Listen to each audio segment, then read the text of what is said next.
Welcome lovers, welcome to the physics lover Aman Kumar YouTube channel. Physics की दुनिया में आप सभी लोगों का हार्दिक स्वागत है।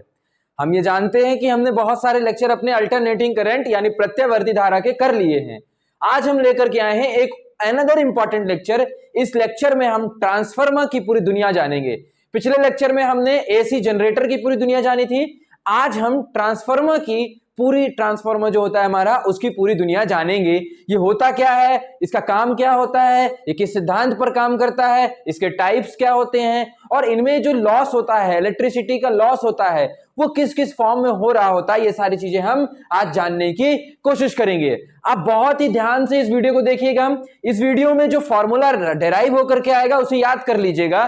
पिछले साल क्या हुआ है कि मैं कराया तो था डेरिवेशन, और फॉर्मूला जो निकल के आया था बहुत इजी फॉर्मूला है। उसी फॉर्मूले को जस्ट अप्लाई करके एक छोटा सा न्यूमेरिकल आ गया था, तो 2 नंबर का, तो बच्चे उसे छोड़ के आ गए और कहे कि ये तो पढ़ाया ही नहीं गया, आउट ऑफ सिलेबस है। अरे भाई, पहले सबसे पहले आप ये तो देखो कि अगर डिराइव किया गया है कोई फॉर्मूला तो उसे आप याद कर लें, क्योंकि आ सकता है वो पेपर में। ठीक है, चलिए स्टार्ट करते हैं। Best of luck. Now we should start that transformer. डाल लो हेडिंग सभी लोग, है ना। इसका काम क्या होता है? तो यह एक ऐसा इंस्ट्रूमेंट होता है जिसका काम, मतलब कि हम बोल सकते हैं कि जो अल्टरनेटिंग करंट यानी प्रत्यावर्ती धारा होती है ना, उसका जो वोल्टेज होता है उसको इंक्रीज करने में या डिक्रीज करने के लिए इसका काम किया जाता है ना। उसका जो एम्पलीट्यूड होता है तो उसको बढ़ाने के लिए या फिर घटाने के लिए इस्तेमाल किया जाता है। क्या बोल सकते हैं, सरल शब्दों में बोल सकते हैं कि ट्रांसफार्मर एक ऐसा डिवाइस होता है which is used to increase the amplitude of the AC voltage और डिक्रीज, मतलब कि एसी वोल्टेज के एम्पलीट्यूड को बढ़ाने के लिए या फिर घटाने के लिए जिस इंस्ट्रूमेंट का प्रयोग करते हैं उसे हम क्या बोलते हैं? ट्रांसफार्मर बोलते हैं। चलिए सभी लोग लिखिए, डालिए, लिखिए चलिए जल्दी से कि the instrument used to increase or decrease the voltage of alternating current, मतलब कि अल्टरनेटिंग करंट में, अल्टरनेटिंग एसी सर्किट बोल सकते हो आप, अल्टरनेटिंग करंट सर्किट भी बोल सकते हो। तो उसमें जिस इंस्ट्रूमेंट का प्रयोग वोल्टेज को बढ़ाने के लिए या फिर घटाने के लिए, वोल्टेज डिक्रीज द एम्पलीट्यूड लिख लेना, यहां पे एम्पलीट्यूड है ना, एम्पलीट्यूड को बढ़ाने या फिर घटाने के लिए जिसका प्रयोग किया जाता है उसी को हम बोलते हैं ट्रांसफार्मर। तो अब ये आप, मेरे हिसाब से आपने ये लाइन तो सीख ली होगी, बहुत जल्दी बनने लगेगा आपको, बहुत आसान है ये टॉपिक कि ट्रांसफार्मर एक ऐसा डिवाइस होता है जिसका प्रयोग हम एम्पलीट्यूड को मतलब एम्पलीट्यूड ऑफ एसी वोल्टेज को हम बढ़ाने के लिए इस्तेमाल करते हैं या फिर घटाने के लिए इस्तेमाल करते हैं। अब ट्रांसफार्मर जो होता है वो किस सिद्धांत पर काम करता है? तो it works on the principle of, लिख लीजिए आप, it works on principle of, मैं समझा रहा हूं अभी, थोड़ी देर के लिए रुक जाओ, थोड़ा सा धैर्य करो ना। लिखो पहले, it works on the principle of EMW, electromagnetic wave. अरे गधे, इलेक्ट्रोमैग्नेटिक वेव कहां से आ गया? EMI मतलब कि इलेक्ट्रोमैग्नेटिक इंडक्शन। किस सिद्धांत पर काम करता है? इलेक्ट्रोमैग्नेटिक इंडक्शन पर ट्रांसफार्मर हमारा काम कर रहा होता है। अब भैया EMI क्या होता है? आपने पिछले लेक्चर में पढ़ाया तो था, इलेक्ट्रोमैग्नेटिक इंडक्शन, जब कभी भी कोई भी कॉइल मूव करती है मैग्नेट के पास में तो क्या होता है, वहां EMF जनरेट होता है, और EMF जनरेट होने के कारण क्या होता है, वहां करंट इंड्यूस्ड होता है। तो वही सिद्धांत पर हमारे पास ट्रांसफार्मर भी वर्क कर रहा होता है। अब जो ट्रांसफार्मर होता है दोस्तों, वो 2 प्रकार का होता है। एक होता है हमारे पास स्टेप अप ट्रांसफार्मर, है ना, एक स्टेप अप ट्रांसफार्मर होता है और एक स्टेप डाउन होता है। क्या क्या हमने देखा? एक स्टेप अप हो गया और एक स्टेप डाउन ट्रांसफार्मर, है ना। तो इनके बारे में भी थोड़ी देर से पढ़ेंगे। पहले हम ना क्या करते हैं, इसके जो प्रिंसिपल का फॉर्मूला आ रहा होता है, इसके प्रिंसिपल का इस्तेमाल, मतलब कि जिस सिद्धांत पर ट्रांसफार्मर काम करता है उस सिद्धांत से जो हमें रिजल्ट निकल के आ रहा होता है उस रिजल्ट को डिराइव करते हैं, फिर उसके बाद स्टेप अप और स्टेप डाउन पे आएंगे, ठीक है ना।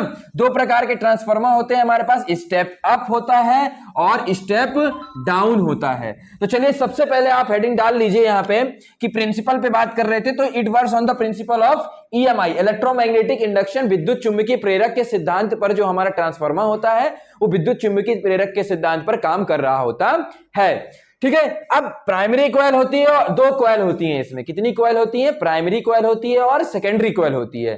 तो अब हम ईएमएफ जो इंड्यूस्ड हुआ है उसके नामकरण कर रहे हैं, है ना। तो लिख लेते हैं द ईएमएफ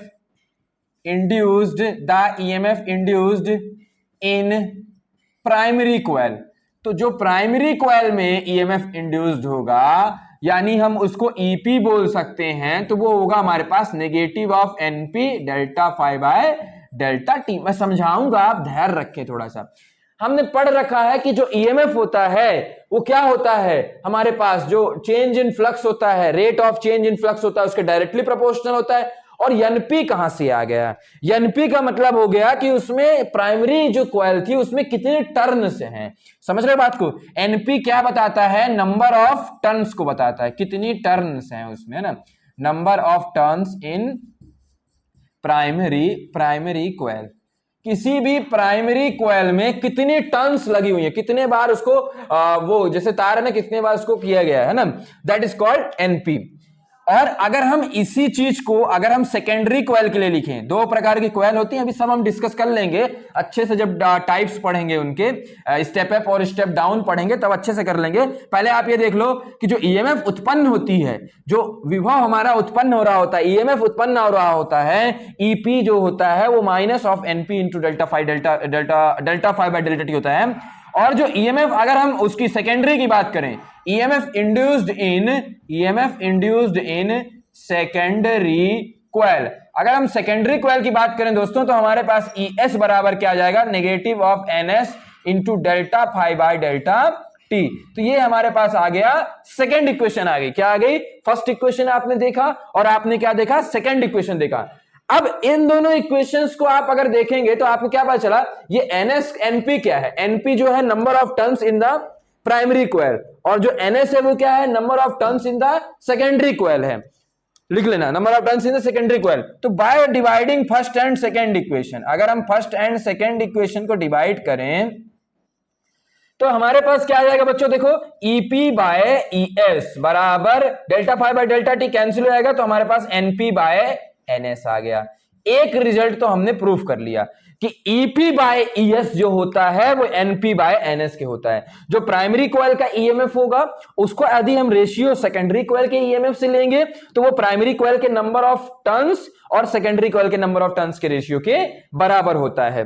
तो ये रिजल्ट आपको याद रखना है। देखो EP ऊपर है तो NP ऊपर है, ES ऊपर है तो NS ऊपर है, यही तो बोर्ड में आया था। EP और ES की वैल्यू दी थी, NP की वैल्यू दी थी, NS की वैल्यू निकालना था। ऐसे सिंपल क्वेश्चन पूछता है, चार जने में से किसी एक जने को अननोन बना देता है और बोलता है बताओ, अगर दिमाग है तुम्हारे पास तो बताओ, तो फॉर्मूला याद होगा जिससे तो बता देगा खटाक से। तो ये हमारे पास कुछ प्रिंसिपल वाला टर्म हुआ। अब आगे बढ़ते हैं, कुछ और करते हैं, इसमें आगे सिनहरी में क्या आता है ये देखते हैं। हम किसी आइडियल ट्रांसफार्मर की बात करते हैं। आइडियल ट्रांसफार्मर वो ट्रांसफार्मर होता है जो 100% इफिशियंसी के साथ काम कर रहा होता है, जिसमें हमने जो पावर, जितनी एनर्जी लगाई उतना हमें काम भी मिल गया, दैट इज कॉल्ड 100%। जैसे फॉर एग्जांपल, जैसे मान लो कल को तुमने क्या किया, अपनी जैसे किसी कोई कंपनी खोला तुमने और उस कंपनी में जो वर्कर रखे, तुमने एक वर्कर को यदि 5,000 रुपए दिया और उस वर्कर ने यदि 5,000 के बराबर काम कर दिया तो उसकी 100% इफिशियंसी हो गई।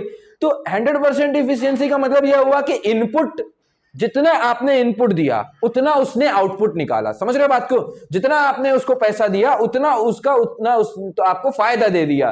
तो that is the 100% efficiency work. तो 100 आइडियल ट्रांसफार्मर जो होता है, कोई भी यदि ट्रांसफार्मर आइडियल है, अगर ट्रांसफार्मर आइडियल है तो वो 100% इफिशियंसी के साथ काम करेगा। और उसमें क्या होगा बच्चों, आउटपुट पावर जो होगी हमारी, आउटपुट पावर जो होगी वो इनपुट पावर के बराबर हो जाएगी। अब इनपुट में क्या होता है, हमारे पास प्राइमरी कॉइल होती है। तो पावर का जो फॉर्मूला होता है, बताओ जल्दी से, कसम से देखो झूठ नहीं बोलना, प्राइमरी पावर का फॉर्मूला VI होता है। अगर हम कौन सी वाली पावर की बात करें, यदि हम प्राइमरी वाले की पावर की बात करें, पावर ऑफ प्राइमरी कॉइल, तो ये वीपी हो जाएगा और आईपी करंट हो जाएगा। तो यानी हमारे पास और वीपी की जगह ईपी लिखेंगे क्योंकि उसका हमने ईएमएफ पी ई माना था। तो प्राइमरी कॉइल और प्राइमरी कॉइल का करंट, और आउटपुट पावर में हमारे पास क्या आएगा, सेकेंडरी कॉइल और सेकेंडरी कॉइल का करंट। तो यदि हम ईएस और ईपी को इधर भेज दें तो ईपी डिवाइड में आ जाएगा, तो इधर हमारे पास क्या आएगा दोस्तों, आईपी बाय आईएस आएगा। तो यहां से आपको ये कुछ समझ में आ रहा होगा कि भैया नहीं ये क्यों निकलवाया। देखो आउटपुट पावर और इनपुट पावर को इक्वल करने पर ये आया। अच्छा, अभी थोड़ी देर पहले आप भैया ये निकाले थे कि जो ES अपॉन ईपी होता है, अगर ES ऊपर है तो ऊपर NS आएगा और नीचे EP नीचे है तो नीचे NP आएगा। यानी कि ये रिजल्ट टोटल आ गया। आइए इसको कांस्टेंट के बराबर मान दो। यानी पूरा आप, अगर आपको पूरा याद करना हो, इसमें पूरी तरीके से अगर ट्रांसफार्मर याद करना हो तो इतना बन जाएगा जिससे वो याद हो जाएगा। कहने का मतलब सिंपल शब्दों में ये है कि जो ईएमएफ का रेशियो होता है, जो ईएमएफ का रेशियो होता है वही सेम टू सेम रेशियो उनके number of coils, number of turns जो होती है, सेकेंडरी अगर है ऊपर तो नहीं, ऊपर भी सेकेंडरी है तो उनके रेशियो और इनका रेशियो बराबर होता है। लेकिन करंट में क्या होता है, देखो करंट में थोड़ी सी बात आपको याद रखनी है कि जो अगर ऊपर सेकेंडरी वाला लिखे हैं तो करंट का प्राइमरी वाला आएगा, और नीचे यदि प्राइमरी वाला लिखे हैं तो करंट का सेकेंडरी वाला आएगा। सारे बच्चे सबसे ज्यादा कंफ्यूज इसी में हो जाते हैं और सवाल गलत करके आ जाते हैं। पेपर में हो सकता है ये चारों डाटा, ये चार में से पूछ ले, कोई एक डाटा पूछ ले, हो सकता है कि करंट की वैल्यू दी हुई हो और ईएमएफ की वैल्यू दी हुई हो, उससे कुछ कोई डाटा पूछ ले। तो जब आपको इनका रेशियो दिए ना, ES अपॉन EP लिखेंगे तो ये याद रखना, अगर नंबर ऑफ टर्न्स के बेसिस पे लिख रहे हैं तो यदि ES ऊपर है तो NS ऊपर होगा, लेकिन करंट वाले में उल्टा होता है। तो ये हमारा पूरा प्रिंसिपल था, किस प्रिंसिपल पर, किस फॉर्मूले पर हमारा जो ट्रांसफार्मर है वो काम कर रहा होता है। समझ गए? अब हम बात करेंगे जो हमने टाइप्स देखा था, स्टेप अप और स्टेप डाउन ट्रांसफार्मर। उन दोनों ट्रांसफार्मर को अब हम देखते हैं। चलिए इसे जब तक आप लिख लिए होंगे, चलिए ट्रांसफार्मर, अब जो स्टेप अप था और स्टेप डाउन था उनको देखते हैं। फिर इसके बाद हम थोड़ा सा एक और क्वेश्चन कर रहे होंगे इस लेक्चर में, जिसका नाम होगा कि लॉस, जो करंट का लॉस हो रहा होगा वो किसकी किसकी वजह से हो रहा होगा। हिंदी मीडियम वाले ये दिक्कत जारी है, आप टेंशन बिल्कुल ना लें, आप मुझे सिर्फ एक मैसेज करेंगे, मैं आपको हिंदी से पूरा भेज दूंगा। एक्सप्लेनेशन तो वही है कि ES अपॉन EP का जो फॉर्मूला वगैरह तो सब यही आएगा, ठीक है ना, मैं आपको हिंदी से भेज दूंगा। अब बात आती है, हम ट्रांसफार्मर के टाइप्स पढ़ रहे थे, तो पहला हमने पढ़ा, भैया आपने पहला बताया था step up transformer. Step up transformer किस काम आता है, तो हमने ये सीखा है भैया, आपने सबसे पहले वीडियो के यही सिखाया था कि जो ट्रांसफार्मर होता है उसका प्रयोग AC वोल्टेज के एम्पलीट्यूड को बढ़ाने के लिए या फिर घटाने के लिए किया जाता है। तो अप से आपको क्या समझ में आ रहा है, अप मतलब हो जाएगा ऊपर ले जाना, यानी बढ़ाना एक तरह से, यानी कि लो AC वोल्टेज को हाई AC वोल्टेज में जो कन्वर्ट करता है वो हमारा स्टेप अप ट्रांसफार्मर कहलाता है। तो इसमें लिख लीजिए लो AC वोल्टेज को, लो AC वोल्टेज को ये किसमें कन्वर्ट करता है, हाई AC वोल्टेज में। किसमें कन्वर्ट करता है, हाई AC वोल्टेज में। स्टेप अप ट्रांसफार्मर वो ट्रांसफार्मर होता है जो लो AC वोल्टेज को हाई AC वोल्टेज में कन्वर्ट कर दे। और इसी का उल्टा तुम तो इतना दिमाग लगा ही लोगे कि उल्टा तो लिखना तो सबको आता ही है, उल्टा तो सभी लिख लेते हैं। जैसे मान लो उल्टा तो लिख लोगे जल्दी से फटाक से, क्या ही मजाक करें, उल्टा तो लिख ही लोगे। इसका क्या लिखोगे उल्टा, बताओ उल्टा में क्या लिखोगे, स्टेप डाउन। अच्छा डाउन करना है, यानी हाई AC वोल्टेज को लो में कन्वर्ट कर देगा, यानी हाई को लो में कन्वर्ट कर देगा। इसको आप अपनी लैंग्वेज में लिख लीजिएगा, यानी कि जो लो AC, लो प्रत्यावर्ती, लो मतलब कम प्रत्यावर्ती वोल्टेज को, विभव को, कम प्रत्यावर्ती विभव को हाई प्रत्यावर्ती विभव में परिवर्तित कर दे, उसे स्टेप अप ट्रांसफार्मर बोलते हैं। और स्टेप डाउन किसे बोलते हैं, जो हाई को लो में कन्वर्ट कर दे। अब चलिए चित्र की ओर देखते हैं, इसका जो डायग्राम है हमारे पास वो कैसा बनता है, उस डायग्राम की ओर देखते हैं, है ना। चलो तो देखो डायग्राम कैसा बनता है हमारे पास, स्टेप अप और स्टेप डाउन को दोनों कंबाइन करके यदि हम बनाएं तो कंबाइन करके हमारे पास जो बनेगा डायग्राम वो ऐसा कुछ बनेगा। देख लेना डायग्राम, अच्छे से देख सकते हो। डायग्राम में बहुत कमजोर हूं मैं थोड़ा, एक्चुअली बायोलॉजी तो मेरा सब्जेक्ट है नहीं, डायग्राम अच्छे से बनेगा, तो डायग्राम में थोड़ा कमजोर हूँ। मतलब डायग्राम आप देख सकते हैं, बुक को रिफर कर लीजिएगा, डायग्राम आप देख लीजिएगा। अब बस मैं थोड़ा सा आपको ऊपर ऊपर से बता दे रहा हूँ, ऊपर ऊपर से कैसा डायग्राम होता है, कैसे क्वेल्स वगैरह होती हैं उसमें, ये सब आपको बता दूंगा, मेंशन कैसे करते हैं ये सब आपको बता दूंगा। आपको डायग्राम बनाना है जब भी पेपर में आए, ध्यान दीजिएगा, अगर आप डायग्राम नहीं बनाते हैं तो आपको मार्क्स नहीं मिलेंगे।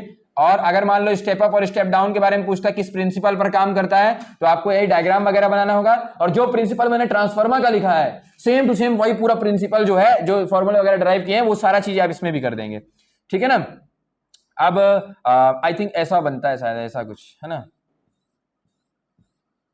ऐसा ऐसा ऐसा बोला ना, डायग्राम में कमजोर हूं थोड़ा, देख लेना भाई, है ना। ऐसा कुछ बन रहा होता है अपना डायग्राम, और कुछ इसमें, ठीक है। अब यहां पे क्या होता है हमारे पास, जैसे ये है ना, इसको आप इंटीग्रेशन टाइप का बना दो, थोड़ा सा मैं सिखाने की कोशिश कर रहा हूं इंटीग्रेशन टाइप का। जैसे इंटीग्रेशन पढ़े थे ना, इंटीग्रेशन, तार कंबाइन इंटीग्रेशन, इंटीग्रेशन इंटीग्रेशन, और ये एक तार ये ऐसे, ये यहां पे ऐसा है ना, इसको इनपुट वाला होता है ये। और फिर सिमिलरली यहां पे भी ऐसे इंटीग्रेशन बना दो, इंटीग्रेशन इंटीग्रेशन इंटीग्रेशन, अरे ये तो आसान है, इंटीग्रेशन इंटीग्रेशन, और यहां पे हमारे पास ये ऐसा आउटपुट, है ना, शायद ये है ना। तो ये हमारे पास ऐसा डायग्राम इसका बन गया। सिमिलरली आप सेम टू सेम इसमें भी बना दीजिए, इसमें भी हमारे पास ये इंटीग्रेशन इंटीग्रेशन इंटीग्रेशन इंटीग्रेशन। अरे ये मत समझने लगना कि यहाँ इंटीग्रेशन ही कर रहे हैं, वो डायग्राम में बनाने के लिए बोल रहा हूँ, बस सिंपल तरीके आपको जाके भाई थोड़ा तो समझ में आ जाए, वैसे समझ में आता नहीं है, और ऊपर से आप ये सब कर रहे हैं, मतलब और समझ में आ जाएगा, लेकिन समझ में कुछ नहीं। मैं डायग्राम बनाने के लिए सिखा रहा था कि इंटीग्रेशन टाइप का अगर याद रखते हो, जल्दी जल्दी तार जो है ना, इसको बना सकते हो आप फटाफट। हालांकि डायग्राम बहुत गंदा बना है, लेकिन मैनेज करना पड़ेगा यार, अब क्या कुछ नहीं कर सकते इसमें, है ना। तो ये हमारा डायग्राम बन गया, स्टेप अप और स्टेप डाउन ट्रांसफार्मर। ये वाली जो होती है इसको हम प्राइमरी कॉइल बोलते हैं, और ये जो होती है लैमिनेटेड कोर होती है, और लैमिनेटेड कॉइल होती है, और ये सेकेंडरी कॉइल होती है, ठीक है ना। और ये आउटपुट है हमारे पास, ये आउटपुट हमें मिलेगा, और ये इनपुट वोल्टेज हो गया, इनपुट, ठीक है ना, इनपुट वोल्टेज और आउटपुट वोल्टेज। ये स्टेप अप है, इसे स्टेप अप बोलना, और इसे स्टेप डाउन बोलना।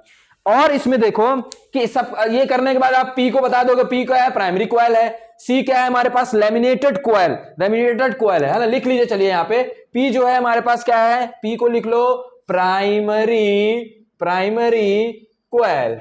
अच्छा, सी क्या है भैया, सी जो है वो लैमिनेटेड, हिंदी मीडियम वाले में भेज दूंगा, टेंशन मत लो, लैमिनेटेड कोर। और एस का मतलब क्या होता है हमारे पास, सेकेंडरी कॉइल। तो P for primary coil, C for laminated core, S for secondary coil, O for output, I for input. ये सारी चीजें आप लिख देंगे और डायग्राम बना देंगे, स्टेप अप ट्रांसफार्मर और स्टेप डाउन ट्रांसफार्मर। तो ये तो भैया ट्रांसफार्मर हो गया। इनका प्रिंसिपल जो होगा, आपको पूरा प्रिंसिपल जो होगा ट्रांसफार्मर वाला जो हमने लिखा है, आपको वही पूरा प्रिंसिपल एज इट इज इसमें प्रिंट कर देना है। अब बात करते हैं कुछ इसमें लॉस की। सिंपल शब्दों में मैं, हालांकि मैं आपको लिखने के लिए भेज दूंगा, मैं सिर्फ आपको समझा रहा हूं कि क्या क्या लॉस होते हैं इनमें, ठीक है ना। मैं अंदर की चीजें नहीं लिखूंगा, आप उसको अंदर की चीजें थ्योरी जो होगी आप लिख लीजिएगा। मैं आपको एक्सप्लेन करने की कोशिश करता हूं कि लॉस इन हमारे पास ट्रांसफार्मर में जो लॉस होते हैं, मतलब करंट का जो लॉस होता है ना, ट्रांसफार्मर में करंट का जो लॉस होता है, वो सब चीजें हम देख रहे होंगे। चलिए, तो पहला लॉस आता है हमारे पास कॉपर लॉस। कौन सा लॉस, कॉपर लॉस। जो कॉपर लॉस होता है, कॉपर लॉस होता क्या है एक्चुअली में, देखो कॉपर लॉस एक्चुअली में ये होता है कि आप ये सोचो कि जब हमारे पास जो करंट थी, जो धारा थी, जब प्राइमरी कॉइल से सेकेंडरी कॉइल में हमारे पास करंट जा रही थी, प्राइमरी कॉइल से सेकेंडरी कॉइल में जब करंट जाती है तो करंट फ्लो हो रही है, इसका मतलब रेसिस्टेंस होगा। और अगर रेसिस्टेंस है तो थोड़ा सा कॉमन सेंस लगाओ आप, अगर रेसिस्टेंस है तो रेसिस्टेंस की वजह से, आपने 10th क्लास में पढ़ा था, जूल इफेक्ट की वजह से वहां पे I² RT के बराबर हीट जनरेट होती है। तो कॉपर कॉइल में होता क्या है कि रेसिस्टेंस जो के होने की वजह से उसमें जब करंट उससे फ्लो होता है तो उसमें कुछ हीट जनरेट होती है, तो जो हमारे पास जो इलेक्ट्रिसिटी थी वो हीट के फॉर्म में लॉस हो गई, तो that is called copper loss. Copper loss क्या कहलाता है समझने की कोशिश, समझ में आ रहा है कुछ, कि जब कभी भी क्या होता है प्राइमरी कॉइल से सेकेंडरी कॉइल में करंट फ्लो होती है तो रेसिस्टेंस होने की वजह से हीट जनरेट होती है I²RT की, उस हीट की वजह से करंट में लॉस हो जाता है। क्या होता है, करंट में लॉस हो जाता है। अब यदि आपको तो ये आपको कॉपर लॉस समझ में आया। अब आपको यदि कॉपर लॉस से बचना है तो क्या करना चाहिए, तो कॉपर लॉस से बचने के लिए एक्चुअली में क्या तरकीब लगाई गई, ये तरकीब लगाई गई कि जो प्राइमरी कॉइल होगा, क्या होगा, जो प्राइमरी कॉइल होगा हमारे पास, प्राइमरी कॉइल होगा स्टेप डाउन ट्रांसफार्मर की, किसकी, स्टेप अप की, सॉरी स्टेप अप की। तो जो प्राइमरी कॉइल होगी स्टेप अप ट्रांसफार्मर की वो कैसी होनी चाहिए, थिन होनी चाहिए। और जो सेकेंडरी कॉइल होगी, मैं सिंपल शब्दों में लिख रहा हूं, जो सेकेंडरी कॉइल होगी किसकी, क्योंकि मार्कर थोड़ा खत्म हो रहा है, मार्कर मंगाना पड़ेगा अभी, स्टेप अप स्टेप डाउन, तो जो स्टेप डाउन ट्रांसफार्मर होगा उसकी जो सेकेंडरी कॉइल होगी उसे थिक होनी चाहिए। ये इसका रिजल्ट निकाला गया बाद में। क्या था कॉपर लॉस, क्या होता है कॉपर लॉस में, क्या होता है जब करंट फ्लो होती है तो रेजिस्टेंस में हीट जनरेट होती है जिसकी वजह से एनर्जी लॉस होती है, that is called copper loss. Copper loss को बचाने के लिए प्राइमरी कॉइल जो स्टेप अप ट्रांसफार्मर का होता है, जो स्टेप अप ट्रांसफार्मर होता है, एक सेकेंड देख लो, है ना, जो स्टेप अप ट्रांसफार्मर होता है उसकी जो प्राइमरी कॉइल होती है वो थिन होनी चाहिए, और सेकेंडरी कॉइल में जो स्टेप डाउन ट्रांसफार्मर की सेकेंडरी कॉइल होती है उसे मोटी होनी चाहिए। ये कॉपर लॉस हो गया। फिर हमारा आता है कॉपर लॉस के बाद आयरन लॉस। क्या होता है, आयरन लॉस, ठीक है ना। आयरन लॉस क्या होता है, आयरन लॉस क्या होता है, एक्चुअली में हम जानते हैं कि करंट का फ्लो तो होता है, तो हमारे पास होता क्या है आयरन लॉस में, क्या होता है कि जो हीट होती है ना वो लॉस, मतलब जो हमारी एनर्जी होती है वो हीट के फॉर्म में लॉस हो जाती है due to the eddy current, eddy current loss बोल सकते हो आप उसे, है ना। जो हीट होती है, जो एनर्जी होती है वो हीट के फॉर्म में लॉस हो जाती है, हीट के फॉर्म में। आयरन लॉस में क्या होता है, आयरन लॉस में कि जो ऊर्जा होती है वो हीट के फॉर्म में लॉस हो जाती है, किसके कारण, ईडी करंट के कारण, due to eddy current, eddy current loss बोल सकते हैं, ईडी करंट, ठीक है ना। तो ईडी करंट जो आयरन लॉस होगा उसमें क्या होता है, एनर्जी जो होती है हमारे पास किसमें कैसे लॉस हो जाती है, ईडी करंट की वजह से हो जाती है, किसकी वजह से, ईडी करंट की वजह से हीट लॉस हो जाती है। समझ रहे हो बात को। अब आता है हिस्टेरिसिस लॉस। हिस्टेरिसिस लॉस में क्या होता है, लिख लीजिए, हेडिंग डाल लीजिए, तीसरा पॉइंट जो है हमारे पास वो क्या है, हिस्टेरेसिस लॉस। तो हिस्टेरिसिस लॉस क्या होता है, हिस्टेरिसिस लॉस में हमारे पास एक्चुअली में होता क्या है कि जो हीट होती है वो जनरेट होती है जब बार बार मैग्नेटाइजिंग होगा, डीमैग्नेटाइजिंग होगी, बार बार मैग्नेटाइजिंग डीमैग्नेटाइजिंग होने की वजह से क्या होता है कि हीट जनरेट होती है, क्या होता है, हीट जनरेट होती है और एनर्जी क्या होती है, लॉस हो जाती है। और इसको बचाने के लिए हमें क्या होना चाहिए, सॉफ्ट आयरन से बना हुआ होना चाहिए। इसको बचाने के लिए यदि हम चाहते हैं ये ना हो हिस्टेरिसिस लॉस, तो हम क्या करते हैं, सॉफ्ट आयरन से हमारे पास ट्रांसफार्मर को कॉइल को बनाने की कोशिश कर रहे हैं। और ईडी करंट लॉस से बचाने के लिए हम क्या करते हैं, क्वायर जो होती है ना लैमिनेटेड होना चाहिए। मतलब ऐसा, जैसे देख लो, जैसे मान लो कोई आपने कुछ बनाया, आपने उसके ऊपर कोई परत नहीं चढ़ाई, लैमिनेट नहीं किया है, तो उससे ज्यादा हीट लॉस होगी। जैसे मान लो फॉर एग्जांपल, जैसे मान लो कि डायरेक्ट लोहा जो होगा वो ज्यादा गर्म होता है, अगर उसके ऊपर से हमने क्या किया, उसको लैमिनेट कर दिया है तो गर्म कम होगा, हीट का लॉस कम होगा, है ना। तो सिंपल शब्दों में आयरन लॉस को बचाने के लिए हमें उसे लैमिनेट करना चाहिए, ठीक है ना, क्वायर शुड बी लैमिनेटेड। और हिस्टेरिसिस लॉस को बनाने के लिए हमें सॉफ्ट आयरन की बनाना चाहिए। एक आता है हमिंग लॉस होता है, हमिंग लॉस। हमिंग मतलब होता है भिन भिनाना वाला लॉस हो सकता है, एक तरह भिन भिनाना लॉस। जैसे इसको देख लीजिएगा आप हिंदी से क्या बोलते हैं। हमिंग लॉस में एक्चुअली में होता क्या है, हमिंग लॉस मतलब होता है, जैसे देखो जब करंट प्राइमरी से सेकेंडरी में जाती है तो क्या होता है कि वाइब्रेशन उत्पन्न होता है। जो हम जानते हैं, आप कोई मशीन चलती है उसमें देखते हो आप, वाइब्रेशन होता है। तो ट्रांसफार्मर जब चल रहा होता है उसमें वाइब्रेशन हो रहा होता है, जब करंट इधर से उधर फ्लो होती है प्राइमरी सेकेंडरी में तो वाइब्रेशन होता है। अब जब वाइब्रेशन होता है तो वहां एक साउंड जनरेट होता है, उस साउंड के जनरेट होने की वजह से क्या होता है, हीट लॉस होती है। क्या होती है, हीट लॉस होती है। तो इसी को हम बोलते हैं हिस्टेरिसिस लॉस, सॉरी हिस्टेरिसिस नहीं, क्या बोलते हैं इसको, हमिंग लॉस। और हमिंग लॉस से बचने के लिए हमें क्या करना चाहिए कि जैसे उसमें जो ऑयल के बैरियर्स हैं, मतलब अच्छे से तेल वगैरह, जैसे साइकिल भी आप चलाते हो, चैन में अगर आप तेल ढंग से नहीं डालते हो, तेल नहीं डालते हो चैन में, तो क्या होता है वो आवाज करने लगती है। कोई भी मशीन होगी, यदि आप अगर ऑयल लुब्रिकेंट यूज नहीं करेंगे तो मशीन आवाज करने लगेगी, तो हीट आवाज करेगी तो मशीन ज्यादा हीट लॉस कर रही होगी, एनर्जी ज्यादा खपत कर रही होगी। तो इसीलिए हम उसमें ऑयल बैरियर्स वगैरह, अच्छे ऑयल बैरियर्स वगैरह का इस्तेमाल कर रहे होते हैं। तो अभी तक हम लोगों ने ये लॉस वगैरह देखा। आई थिंक आपको लॉस जो है थोड़ा अच्छे से ज्यादा अच्छे से समझ में नहीं आया होगा। जो लॉस वगैरह है, लॉस क्या होते हैं, लॉस कैसे, हीट कैसे लॉस होती है, मतलब एनर्जी कैसे लॉस होती है हमारे पास ट्रांसफार्मर में। तो इसको आप देखने की कोशिश कीजिएगा। पहले आप इसको मेंटेन कर लीजिए कॉपी में, फिर इसके बाद करिएगा। बेसिकली कॉपर लॉस होता है, आयरन लॉस होता है, हिस्टेरिसिस लॉस होता है, हमिंग लॉस होता है। कॉपर लॉस का मतलब होता है कि रेसिस्टेंस हीट जनरेट करके लॉस कर देता है। आयरन लॉस का मतलब होता है हमारे पास कि हीट जनरेट होती है ईडी करंट के कारण, तो उससे लॉस हो जाता है। और तीसरा हमारे पास हिस्टेरिसिस लॉस था, जिसमें मैग्नेटाइजिंग और डीमैग्नेटाइजिंग बार बार होने की वजह से हीट लॉस होती है। हमिंग वाला आपने जाना कि साउंड जनरेट होता है, जिसकी वजह से हीट लॉस होती है। समझ गए ना बात को? तो आई थिंक आपको ये पूरा लेक्चर समझ में आ गया होगा। आई होप आपको समझ में आप कर लेंगे इसे अपनी कॉपी में, इसे कर लीजिएगा। बेस्ट ऑफ लक, मिलते हैं फिर कभी। Thank you.